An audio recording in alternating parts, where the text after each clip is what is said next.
នៅសប្តាហ៍នេះខ្ញុំសូមលើកយកសៀវភៅមួយក្បាលមកធ្វើការសង្ខេបជូនអ្នកទាំងអស់គ្នាដែលមានចំណងជើងថា了不起的我ដែលប្រែជាភាសាខ្មែរថាអស្ចារ្យណាស់ខ្ញុំដែលមានចំណងជើងតូចៗនៅខាងក្រោមថាចិត្តសាស្ត្រក្នុងការដុសខាត់ខ្លួនឯងคล้ายជាបុគ្គលលេចធ្លោសៀវភៅនេះស័ក្តិសមសម្រាប់មនុស្សគ្រប់គ្នាស្ដាប់មិនថាក្មេងចាស់ប្រុសស្រីមិនថាជាអ្នករកស៊ីឬកំពុងធ្វើការអ្វីនោះទេគួរតែស្ដាប់សៀវភៅមួយក្បាលនេះឲ្យចប់អ្នកនិពន្ធសៀវភៅនេះជាអ្នកជំនាញចិត្តវិទ្យាជាសាស្ត្រាចារ្យសាកលវិទ្យាល័យនិងធ្លាប់បានប្រឹក្សាយោបល់ជូនមនុស្សជាង 6,000 នាក់ទៅលើបញ្ហាផ្លូវចិត្តនិងការអភិវឌ្ឍខ្លួនមនុស្សទាំងនេះមកប្រឹក្សាយោបល់ជាមួយគាត់មានតែគោលបំណងមួយប៉ុណ្ណោះនោះគឺធ្វើបែបណាឲ្យខ្លួនឯងក្លាយជាបុគ្គលលេចធ្លោនិងល្អប្រសើរជាងមុននៅក្នុងសៀវភៅនេះអ្នកនិពន្ធបានធ្វើការប្រៀបធៀបដំណើរជីវិតរបស់យើងម្នាក់ៗ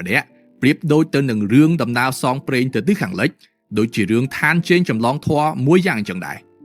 គាត់បានធ្វើការបែងចែកដំណើរជីវិតរបស់យើងម្នាក់ៗជា3ដំណាក់កាលគឺការចេញដំណើរដ៏អស្ចារ្យការត្រាស់ដឹងភ្ញាក់រលឹកខ្លួននិងការវិលត្រឡប់មកវិញដំបូងយើងមកមើលពីដំណាក់កាលទី1ដែលគាត់ហៅថាការចេញដំណើរដ៏អស្ចារ្យវាជាការចាប់ផ្ដើមដំបូងនៃដំណើរផ្សងព្រេងនៃជីវិតរបស់យើងម្នាក់ៗនៅក្នុងដំណាក់កាលនេះយើងនឹងជួបនូវបញ្ហា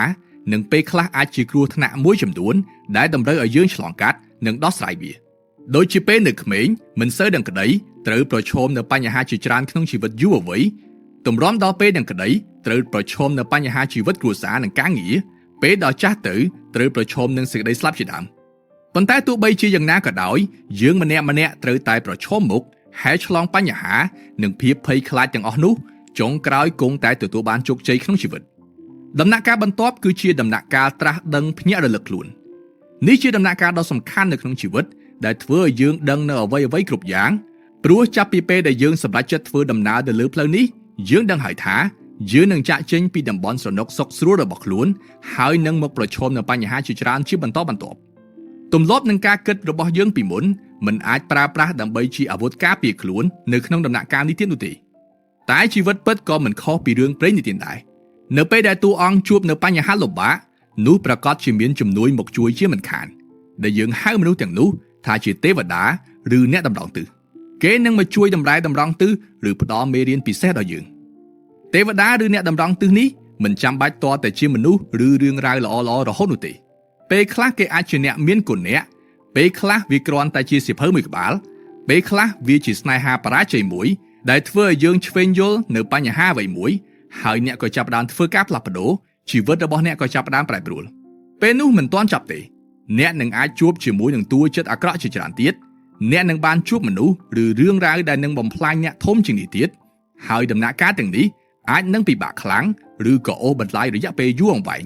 តែបទពិសោធន៍ដែលអ្នកទទួលបានពីរបស់ទាំងនោះនឹងធ្វើឲ្យអ្នកកាន់តែមានថាមពលខ្លាំងក្លាជាងមុន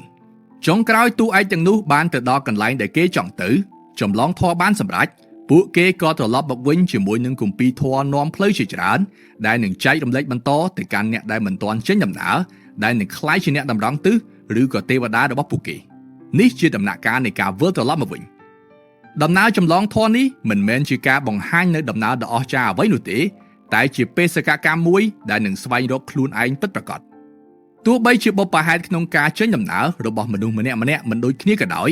តែការផ្លាស់ប្ដូររបស់មនុស្សគឺកើតចេញពីកត្តា3យ៉ាងដូចគ្នាគឺគំនិតអាកប្បកិរិយានិងទំនាក់ទំនងសង្គមគំនិតគឺជាអ្វីដែលមាននៅក្នុងខ្លួនអ្នកហើយអាកប្បកិរិយាជាអ្វីដែលអ្នកបង្ហាញមកខាងក្រៅហើយគំនិតនិងអាកប្បកិរិយាទាំងនេះនឹងបញ្ចេញឥទ្ធិពលរបស់វានៅពេលដែលអ្នកធ្វើទំនាក់ទំនងជាមួយមនុស្សជុំវិញខ្លួនក្នុងសង្គមដូច្នេះយើងមកធ្វើការបកស្រាយលម្អិតពីការផ្លាស់ប្ដូរការគិតផ្លាស់ប្ដូរអាកប្បកិរិយានិងទំនាក់ទំនងក្នុងសង្គមដែលនេះប្រៀបដូចជាគម្ពីរ3យ៉ាងដែលយើងត្រូវប្រកាន់ភ្ជាប់ខ្លួននៅក្នុងដំណើរឆ្ពោះទៅកាន់ទិសខាងលិចរបស់យើងម្នាក់ៗដំបូងយើងមកមើលបន្តិចសិនថាធ្វើបែបណាទើបអាចកែប្រែអាកប្បកិរិយារបស់យើងបានយើងសុទ្ធតែដឹងគ្រប់គ្នាហើយថាការផ្លាស់ប្ដូរមិនមែនជារឿងងាយស្រួលនោះទេព្រោះមនុស្សចង់ធ្វើអ្វីដែលខ្លួនធ្លាប់ធ្វើហើយមិនចង់ប្រឈមនឹងការលំបាកនោះទេគេមានការស្រាវជ្រាវមួយបង្ហាញថាមានវិជ្ជាបណ្ឌិតម្នាក់ប្រាប់ទៅកាន់អ្នកជំងឺរលាកថ្លើមជាច្រើនអ្នកនិយាយទៅកាន់ពួកគេថាពួកគេមានជំងឺរលាកថ្លើមហើយបើមិនព្រមធ្វើការផ្លាស់ប្ដូរទម្លាប់ក្នុងការរស់នៅនិងការហូបចុកនោះទេនោះពួកគេអាចប្រឈមនឹងជំងឺក្រិនថ្លើមរហូតដល់ជំងឺមហារីកថ្លើមគ្រោះថ្នាក់ដល់ជីវិត គ្រូពេទ្យណែនាំឲ្យពួកគេញ៉ាំអាហារសុខភាពហាត់ប្រាណតមស្រាតមបារីនិងកុំចូលគេងយប់ជ្រៅពេកជាដើមលទ្ធផលបង្ហាញថាមានតែមនុស្ស1/7ប៉ុណ្ណោះដែលបានធ្វើការផ្លាស់ប្ដូរទម្លាប់រស់នៅរបស់គេតាមអ្វីដែលវិជ្ជបណ្ឌិតបានណែនាំហេតុអ្វីបានជាដូច្នេះចុះមនុស្សភាគច្រើនរហូតដល់6/7នាក់ទៀតមិនខ្លាចស្លាប់ទេមែនទេមិនមែនមិនខ្លាចស្លាប់ទេហើយក៏មិនមែនមិនយល់ពីហេតុផលទាំងនេះដែរតែមកពីពួកគេធ្វើមិនបានមិនព្រមធ្វើការផ្លាស់ប្ដូរខ្លួនឯងហេតុអ្វីបានជាគ្រាន់តែការផ្លាស់ប្ដូរសកម្មភាពក៏ពិបាកខ្លាំងម្ល៉េះមុននឹងឆ្លើយសំណួរនេះយើងមកមើលសិនថាអ្វីទៅជាការផ្លាស់ប្ដូរអ្នកនិពន្ធលើកឡើងថាការផ្លាស់ប្ដូរគឺជាការជំនួសនៅបទពិសោធន៍ចាស់ជាមួយនឹងបទពិសោធន៍ថ្មីហើយមូលហេតុដែលធ្វើឲ្យទម្លាប់ចាស់ពិបាកនឹងធ្វើការផ្លាស់ប្ដូរដោយសារតែទម្លាប់ចាស់នោះចាក់ឫសមកយូរពេកពិបាកនឹងធ្វើការកែប្រែមនុស្សមិនហ៊ានដើរចេញពីតំបន់សំណុកសុខស្រួលរបស់ខ្លួនទេអ្នកប្រកាសជាសួរទៀតហើយថានៅក្នុងតំបន់សំណុកសុខស្រួលទៅហើយចាំបាច់ដើរចេញធ្វើអ្វីក្រែងមួយថ្ងៃខំយ៉ាងនេះដើម្បីសំណុកមែនទេសោះពេលនេះរស់នៅសំណុកហើយហេតុអ្វីត្រូវផ្លាស់ប្ដូរសួរបែបនេះមិនខុសទេតែក៏មិនត្រូវទាំងស្រុងដែរតំបន់សំណុកសុខស្រួលដែលគេហៅថា comfort zone នៅទីនេះមិនមែនសំដៅទៅលើកន្លែងដែលអ្នករស់នៅសុខស្រួលនោះទេតែជាគំនិតរបស់អ្នកទៅវិញទេដែលខ្ជិលមិនចង់ធ្វើការផ្លាស់ប្ដូរឧទាហរណ៍មនុស្សម្នាក់ជាប់គុក30ឆ្នាំដោយសារតែសម្លាប់គេនៅពេលដែលចេញពីគុកគាត់មិនត្រឹមតែមិនសប្បាយចិត្តទេចេញមកភ្លាមគាត់ប៉ងទៅសម្លាប់គេម្នាក់ទៀតដើម្បីបានដើរចូលគុកសាជាថ្មីនេះជាតំបន់សំណុកសុខស្រួលរបស់គាត់មិនចង់ធ្វើការរកស៊ីមិនចង់ជួបមនុស្សថ្មីមិនចង់ប្រឈមនឹងអ្វីដែលគាត់មិនធ្លាប់ធ្វើពីមុននោះទេសួរថារស់នៅក្នុងគុកវាស្រួលទេមិនស្រួលទេតែវាធ្វើឲ្យចិត្តគាត់សនុកផ្ទុយមកវិញការផ្លាស់ប្ដូរកន្លែងនៅកន្លែងធ្វើការក៏មិនមែនមានន័យថាអ្នកចាក់ចេញពីតំបន់សំណុកសុខស្រួលអ្នកដែរ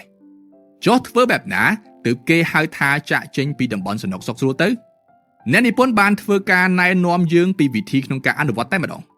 ដំបូងគាត់ឲ្យយើងបោះជំហានទី1ចេញជាលើកដំបូងហើយធ្វើវាឲ្យជោគជ័យជាមុនសិនជំហានទី1នេះគឺជាគ្រឹះឲ្យអ្នកបោះជំហានបន្ទាប់ហើយក៏ជាកម្លាំងចិត្តមួយដែរឧទាហរណ៍ដូចជាមានសមាគមផ្ដាច់ស្រាមួយដែលសមាគមនេះជួយមនុស្សជាង2លាននាក់ផ្ដាច់ស្រាបានជោគជ័យជារៀងរាល់ឆ្នាំតើសមាគមនេះគេជួយឲ្យមនុស្សផ្ដាច់ស្រាបានយ៉ាងម៉េចទៅគេមានយុទ្ធសាស្ត្រមួយហៅថា Technique 12ជំហានក្នុងការផ្ដាច់ស្រាដែលជំហានទី1គេឲ្យអ្នកចូលរួមផ្ដាច់ស្រានោះសារភាពថាខ្លួនបានញៀនស្រាហើយមិនអាចផ្ដាច់ដោយខ្លួនឯងបានទេទើបបានជារកសហគមន៍មកជួយ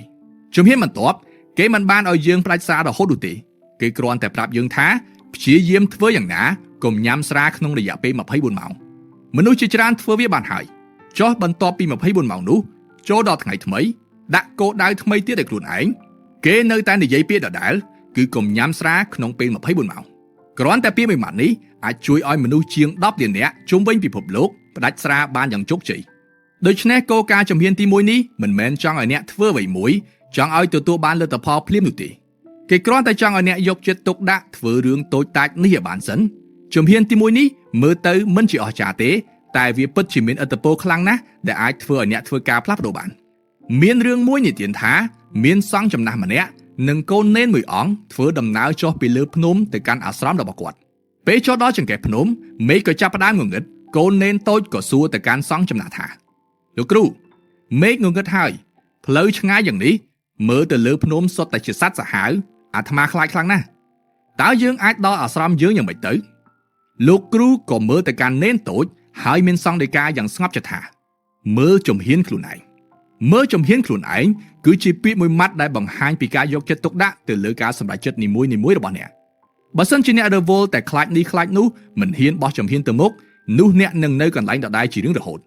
តែបើសិនជាអ្នកបោះជំហានទី1ម្ដងមួយជំហានប្រហែលជាថ្ងៃណាមួយអ្នកងាកត្រឡប់មកក្រោយហើយឃើញថាមិននឹកស្មានថាខ្លួនឯងអាចដើរបានឆ្ងាយយ៉ាងនេះយើងក៏ធ្លាប់ឮពាក្យថាដំណើររាប់ពាន់យោជន៍កើតចេញពីជំហានទី1ដែរតែពេលខ្លះយើងអាចបោះជំហានទី1ហើយតែដើរមិនបានប្រមាណជំហានផងក៏បោះបង់ចោលដដែលចុះធ្វើបែបណាទើបអាចធ្វើឲ្យបទពិសោធន៍ថ្មីរបស់យើងคล้ายជាទម្លាប់មិនឲ្យយើងត្រឡប់ទៅរកបទពិសោធន៍ចាស់ឬតំបន់សំណុកសុខស្រួលរបស់យើងវិញទៅយើងមកយល់ពីរបស់មួយគឺបរិស្ថានជុំវិញកុំមើលងាយបរិស្ថានជុំវិញខ្លួនអ្នកឲ្យសោះវាអាចជាឥទ្ធិពលដល់អ្នកដោយមិនដឹងខ្លួនឡើយស្រមៃទៅមើលបើសិនជាអ្នកមានទម្លាប់អាក្រក់ចូលចិត្តបោះសម្រាមចោលតាមផ្លូវតែបើសិនជាអ្នកមានឱកាសទៅដល់ប្រទេសមួយដែលស្អាតបាត ដូចជាប្រទេសសង្ហបុរីជប៉ុនជាដើមនោះអ្នកនឹងមិនហ៊ានបោះសម្រាមចោលតាមផ្លូវងាយៗទៀតនោះទេព្រោះគ្រប់គ្នានៅទីនោះគេមិនធ្វើបែបនេះឡើយមិនត្រឹមតែប៉ុណ្ណោះបើសិនជាអ្នកបញ្ចេញអេរិយាបថមកខុសគេបែបនេះគ្រប់គ្នានឹងមើលមកកាន់អ្នកក្នុងក្រសែភ្នែកងឿងឆ្ងល់និងមិនគួរឲ្យជឿឡើយផ្ទុយទៅវិញបើសិនជាអ្នកបើកបរក្នុងប្រទេសមួយដែលគ្រប់គ្នាមិនសូវគោរពច្បាប់ចរាចរណ៍បើកបរខ្វាត់ខ្វែងរញ៉េរញ៉ៃអ្នកមើលឆ្វេងមើលស្ដាំឃើញគ្រប់គ្នាបើកបរបែបនេះអ្នកក៏មិនគោរពច្បាប់ចរាចរណ៍តាមគេដែរហើយឧទាហរណ៍មួយទៀតបើសិនជាអ្នកអនុញ្ញាតឲ្យខ្លួនឯងដើរចូលក្នុងបណ្ណាល័យដែលគ្រប់គ្នាកំពុងតែអានសៀវភៅយ៉ាងស្ងៀមស្ងាត់នោះអ្នកក៏មិនហ៊ានទៅលេងហ្គេមឬក៏ស្រែកឡូឡានៅក្នុងនោះដែរបរិយាកាសនៅជុំវិញខ្លួនផ្សេងគ្នាអាចជំរុញឲ្យអ្នកមានការគិតមិនដូចគ្នាហើយក៏ធ្វើឲ្យយើងបញ្ចេញអាកប្បកិរិយាផ្សេងគ្នាដែរយល់ពីហេតុផលទាំងនេះហើយយើងអាចប្រើប្រាស់បរិយាកាសជុំវិញខ្លួនមកជាឥទ្ធិពលដល់ការគិតរបស់យើងហើយដូច្នេះនៅពេលដែលអ្នកធ្វើរឿងមួយមិនទៅមុខមិនបានសម្រេចអ្នកអាចសាកល្បងធ្វើការផ្លាស់ប្ដូរទីកន្លែងដែលអ្នករស់នៅឬស្វែងរកឱកាសថ្មីដើម្បីផ្ដល់ឱកាសឲ្យខ្លួនឯងធ្វើការផ្លាស់ប្ដូរជាដើមចង់ផ្លាស់ប្ដូរខ្លួនឯងមិនត្រឹមតែផ្លាស់ប្ដូរសកម្មភាពតែមួយមុខគ្រប់គ្រាន់នោះទេការផ្លាស់ប្ដូរផ្នត់គំនិតរឹតតែសំខាន់ជាងនេះទៅទៀតពីខាងដើមយើងបានលើកឡើងហើយថាចង់ផ្លាស់ប្ដូរសកម្មភាពខ្លួនឯងត្រូវតែដើរចេញពីតំបន់សំណុកសុខស្រួលរបស់ខ្លួនផ្លាស់ប្ដូរបទពិសោធន៍ចាស់ជំនួសដោយទម្លាប់ថ្មីចុះការគិតបែបណាទើបរារាំងយើងមិនឲ្យធ្វើការផ្លាស់ប្ដូរទៅសៀវភៅនេះបានលើកឡើងនៅទម្លាប់អាក្រក់3យ៉ាងដែលយើងគួរជៀសវាងបើសិនជាយើងចង់ធ្វើការផ្លាស់ប្ដូរទី1គឺទម្លាប់នៃការគិតបែបការពារខ្លួ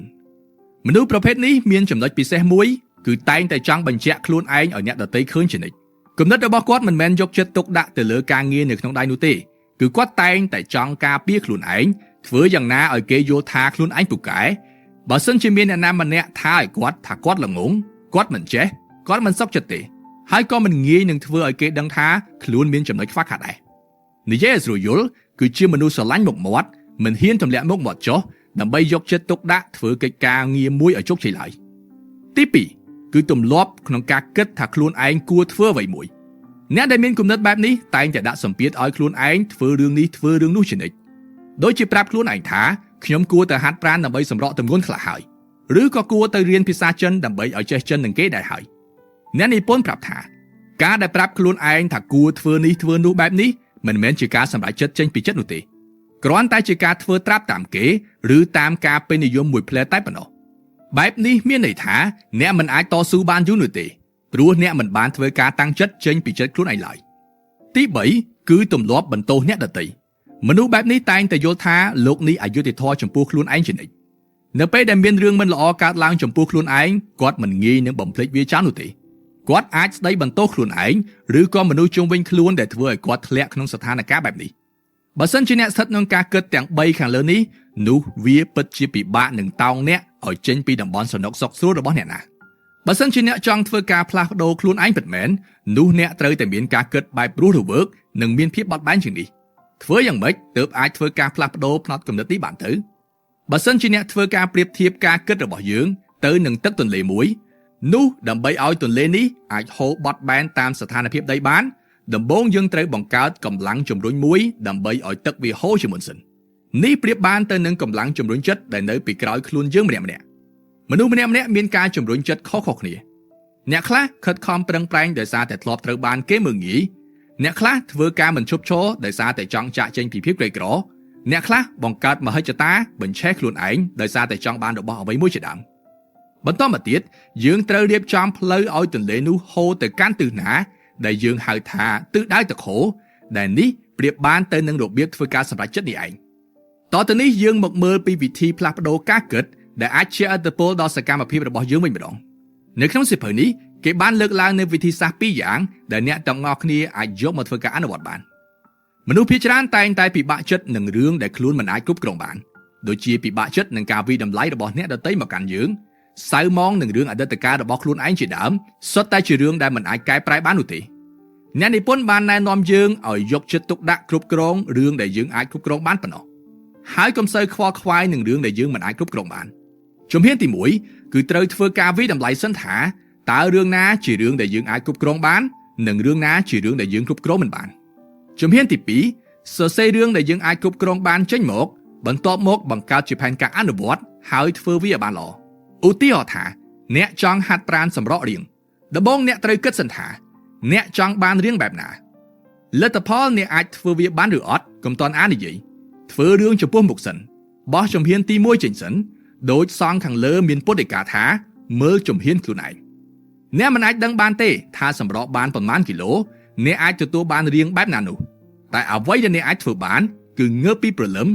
ញ៉ាំរបបអាហារដែលមានសុខភាពល្អរត់ជុំវិញផ្ទះក្រោយពេលបាយល្ងាចរួចទៅក្លឹបហាត់ប្រាណ3ដងក្នុងមួយសប្តាហ៍ជាដើមសរសេរនៅរឿងដែលអ្នកអាចធ្វើបានទាំងអស់ចេញមករួចហើយអ្នកអាចដាក់ផែនការអនុវត្តបានហើយឧទាហរណ៍បើត្រូវងើបពីព្រឹកតើត្រូវងើបម៉ោងប៉ុន្មានចង់ញ៉ាំអាហារសុខភាពគួរញ៉ាំអាហារអ្វីខ្លះហាត់ប្រាណ3ដងក្នុងមួយសប្តាហ៍ត្រូវហាត់មួយថ្ងៃណាម៉ោងប៉ុន្មាននៅកន្លែងណាជាដើមទោះបីជារឿងតូចតាចទាំងនេះមើលទៅមិនសូវជាបានជួយអ្នកច្រើនក៏ដោយតែឲ្យតែអ្នកអាចគ្រប់គ្រងខ្លួនឯងធ្វើរឿងតូចតាចនេះឲ្យបាននោះអ្នកនឹងចាប់ផ្ដើមធ្វើការផ្លាស់ប្ដូរបោះជំហានទៅមុខបន្តិចម្ដងនេះជាវិធីសាស្ត្រទី1គឺធ្វើតែរឿងណាដែលខ្លួនអាចគ្រប់គ្រងបានវិធីសាស្ត្រទី2អ្នកនិពន្ធហៅថាមើលរឿងក្រៅឆាកមនុស្សភាគច្រើនមើលរឿងតែសម្បកក្រៅប៉ុណ្ណោះមិនបានយកមកត្រិះរិះពិចារណាឲ្យឃើញពីការពិតនៅពីក្រោយរឿងទាំងនោះឡើយនេះជាធម្មជាតិរបស់មនុស្សទៅហើយព្រោះខួរក្បាលរបស់យើងមិនសូវចូលចិត្តគិតរឿងស្មុគស្មាញទេគេចូលចិត្តធ្វើការវិតម្លៃព្រោះវាងាយស្រួលជាងអ្នកនិពន្ធបានធ្វើការប្រៀបធៀបនៅរឿងទាំងអស់ដែលកើតឡើងក្នុងសង្គមប្រៀបបានទៅនឹងរឿងភាគមួយដែលគេដាក់បញ្ចាំងនៅក្នុងកញ្ចក់ទូរទស្សន៍អញ្ចឹងដែរអ្វីដែលអ្នកបានឃើញគឺសាច់រឿងដ៏ល្អមើលមួយដែលត្រូវបានគេដឹកនាំសម្ដែងតែប៉ុណ្ណោះប៉ុន្តែអ្នកនិពន្ធបានណែនាំយើងឲ្យមើលរឿងអ្វីមួយឲ្យបានគ្រប់ជ្រុងជ្រោយហើយលម្អិតជាងនេះប្រៀបដូចជាអ្នកកំពុងតែឈរមើលគេថតរឿងនៅខាងក្រៅឆាកអញ្ចឹងដែរទោះបីជាអ្នកមិនទាន់ដឹងថាសាច់រឿងទាំងមូលវាបញ្ចប់បែបណាក៏ដោយតែអ្នកបានឃើញការសម្ដែងទាំងនោះគ្រប់ជ្រុងជ្រោយជាងមុននិងដឹងនៅរឿងពិតជាក់ស្ដែងនៅពីក្រោយខ្សែភាពយន្តនោះនិយាយដល់ចំណុចនេះយើងធ្វើការសរុបឡើងវិញបន្តិចអ្នកអាចនឹងដឹងហើយថាមិនថាតិចនិចក្នុងការកែប្រែសកម្មភាពរបស់យើងដែលជាការបោះជំហានទី1ទៅមុខក៏ដោយឬក៏វិធីក្នុងការកែប្រែការគិតរបស់យើងដែលយើងបានលើកឡើងខាងលើក៏ដោយហាក់បីដូចជារឿងតែមួយទេមិនខុសទេសកម្មភាពនិងការគិតរបស់យើងជារឿងតែមួយទេបើអ្នកគិតត្រូវអ្នកនឹងបញ្ចេញសកម្មភាពត្រូវហើយបើអ្នកគិតខុសនឹងបញ្ចេញសកម្មភាពខុសហើយអ្នកនិពន្ធចង់បង្ហាញប្រាប់យើងថាអ្វីដែលយើងត្រូវធ្វើទាំងសកម្មភាពនិងការគិតគឺយកចិត្តទុកដាក់ធ្វើរឿងដែលខ្លួនកំពុងធ្វើឲ្យបានល្អនៅផ្នែកខាងលើយើងបាននិយាយពីការកែប្រែសកម្មភាពនិងការគិតរបស់យើងតទៅនេះយើងថយក្រោយបន្តិចមកមើលពីការធ្វើទំនាក់ទំនងវិញម្ដងពីមុនយើងគិតថាអេរយាប័តរបស់មនុស្សម្នាក់ៗអាចកើតចេញពីអត្តចរិតរបស់គាត់ឧទាហរណ៍ដូចជាមឹសមិនសូវនិយាយស្ដីឬចូលចិត្តកំប្លែងនិយាយច្រើនជាដើមតែជាក់ស្ដែងមិនដូច្នោះទេសកម្មភាពនិងអាកប្បកិរិយារបស់យើងជាឥទ្ធិពលដោយសារតែទំនាក់ទំនងរបស់យើងជាមួយមនុស្សជុំវិញខ្លួនទៅវិញទេឧទាហរណ៍មនុស្ស introvert ម្នាក់ដែលមិនសូវចូលចិត្តនិយាយស្ដីជាមួយនឹងមនុស្សមិនសូវស្គាល់មិនសូវចូលចិត្តវងមនុស្សតែដល់ពេលតែគាត់នៅជាមួយមិត្តភ័ក្តិជិតស្និទ្ធរបស់គាត់អាចនឹងនិយាយបោបាច់ហោហែចាប់មិនឈ្នះកថាបានដែរចំណែកឯអ្នកខ្លះពេលដែលនៅទីសាធារណៈមិនសូវហ៊ានបញ្ចេញសមត្ថភាពរបស់ខ្លួនទៅបានទេតែនៅពេលដែលគាត់ធ្វើការតែឯងឬជាមួយមិត្តរួមការងារ2 3នាក់ដែលគាត់ស្និទ្ធស្នាលជាមួយនោះគាត់ធ្វើការបានល្អជាងអ្នកណាទាំងអស់ដូច្នេះនៅពេលដែលអ្នកមើលឃើញខ្លួនឯងមិនសូវជាមានសមត្ថភាពលេចធ្លោឬស្ទើរតែយល់ថាខ្លួនគ្មានសមត្ថភាពអ្វីសោះក្រៅពីការកែប្រែសកម្មភាពអេរយាប័តនិងការគិតរបស់អ្នកហើយនោះអ្នកអាចសាកល្បងផ្លាស់ប្ដូរទំនាក់ទំនងរបស់អ្នកដើម្បីឲ្យអ្នកអាចស្វែងរកខ្លួនឯងឲ្យឃើញនៅក្នុងទំនាក់ទំនងថ្មីវិញកុំបិទស្លាកខ្លួនឯងឲ្យសោះថាខ្លួនជាមនុស្សខ្ជិលជាមនុស្សល្ងងឬជាមនុស្សមិនសូវចេះទំនាក់ទំនងអ្វីនោះគ្រប់គ្នាសុទ្ធតែមានចំណុចពិសេសរៀងៗខ្លួនប្រហែលជាអ្នកមិនទាន់មានឱកាសបញ្ចេញវាចេញមកឬក៏មិនទាន់ជួបមនុស្សដែលមើលឃើញពីចំណុចពិសេសរបស់អ្នកប៉ុណ្ណោះពេលខ្លះការដែលយើងបដិសេធខ្លួនឯងមិនពេញចិត្តនឹងខ្លួនឯងមិនមែនដោយសារបញ្ហាពីយើងនោះទេតែមកពីទំនាក់ទំនងរបស់យើងជាមួយបរិស្ថានជុំវិញខ្លួនយើងទៅវិញចុះនៅក្នុងការរស់នៅរបស់យើងអាចមានបញ្ហាអ្វីទៅអ្នកនិពន្ធបានលើកឡើងនៅករណីជាច្រើនខ្ញុំសូមលើកយកករណី2មកធ្វើការបង្ហាញជូនអ្នកទាំងអស់គ្នាករណីទី1ជាពាក្យមួយម៉ាត់ដែលនិយាយថាសុទ្ធតែជាកំហុសរបស់អ្នកពាក្យនេះយើងប្រកាសជាធ្លាប់បានឮតែក៏ដោយច្រើនក៏ដោយឧទាហរណ៍ពេលដែលអ្នកធ្វើអ្វីមួយខុសគេនឹងមកចង្អុលមុខអ្នកប្រាប់អ្នកថាឃើញអត់ប្រាប់ហើយថាឲ្យធ្វើតាមខ្ញុំមិនព្រមស្ដាប់តាមពិតនៅពីក្រោយឃ្លានេះគឺអ្នកជាមនុស្សល្ងងសុទ្ធតែជាកំហុសរបស់អ្នកឬឧទាហរណ៍ថាមកពីគាត់និយាយមិនសូវស្ដាប់គ្នាបានជាខ្ញុំប្រើធម៌ក្តៅបែបនេះពាក្យពិតនៅពីក្រោយឃ្លានេះគឺវាជាកំហុសរបស់អ្នក មកពីអ្នកមិនព្រមធ្វើតាមខ្ញុំទើបខ្ញុំធ្វើបែបនេះនិយាយរួមសុទ្ធតែជាកំហុសរបស់គេជានិច្ចករណីទី2គឺសុទ្ធតែជាកំហុសរបស់ខ្ញុំផ្ទុយពីមនុស្សខាងលើមនុស្សប្រភេទនេះតែងតែទម្លាក់កំហុសឲ្យខ្លួនឯងជានិច្ចហាក់បីដូចជាពិភពលោកទាំងមូលអយុត្តិធម៌ចំពោះគាត់តែម្នាក់យ៉ាងចឹងមនុស្សបែបនេះចាំតែទទួលអារម្មណ៍ពីគេទទួលខុសត្រូវនៅអ្វីដែលមិនមែនជាទំនួលខុសត្រូវរបស់ខ្លួនចុះហេតុអ្វីបានជាមនុស្សមានគំនិតបែបនេះដោយសារតែគាត់គ្មានសមត្ថភាពក្នុងការបង្កើតទំនាក់ទំនងដ៏ល្អមួយដោយសារតែគាត់ទ្រាំទ្ររក្សាទំនាក់ទំនងនេះយូរហើយតែគាត់នៅតែមិនអាចដោះស្រាយបញ្ហាដែលមានបានដូច្នេះមានតែបន្ទោសខ្លួនឯងរហូតដើម្បីរក្សាទំនាក់ទំនងមួយនេះហេតុអ្វីបានជាយើងមានបញ្ហាទំនាក់ទំនងមិនចេះចប់មិនចេះហើយដូច្នេះអ្នកនិពន្ធនិយាយថាមកពីមនុស្សភាគច្រើនបែងចែកមិនច្បាស់លាស់ថាអ្វីជារឿងរបស់យើងអ្វីជារឿងរបស់គេចុះធ្វើបែបណាទើបអាចដោះស្រាយបញ្ហាទំនាក់ទំនងទាំងនេះទៅមិនខុសទេគឺបែងចែកឲ្យដាច់ថាអ្វីជារឿងរបស់យើងអ្វីជារឿងរបស់គេចុះធ្វើបែបណាទើបអាចដឹងថារឿងណាជារឿងយើងរឿងណាជារឿងគេទៅមិនពិបាកទេគ្រាន់តែរកឲ្យឃើញថាអ្នកណាជាអ្នកទទួលខុសត្រូវលើលទ្ធផលនេះទៅគឺបានហើយឧទាហរណ៍ពេលដែលកូនធំនឹងក្តីពួកគេចង់ចាកចេញពីឪពុកម្ដាយរបស់គេទៅរស់នៅដាច់ដោយឡែកតែឪពុកម្ដាយមិនចង់ឲ្យកូនទៅរស់នៅឆ្ងាយពីភ្នែកពីច្រមុះគាត់នោះទេព្រោះបារម្ភតើត្រូវដោះស្រាយយ៉ាងម៉េចទៅចំពោះរឿងនេះយើងបែងចែកឲ្យដាច់ថា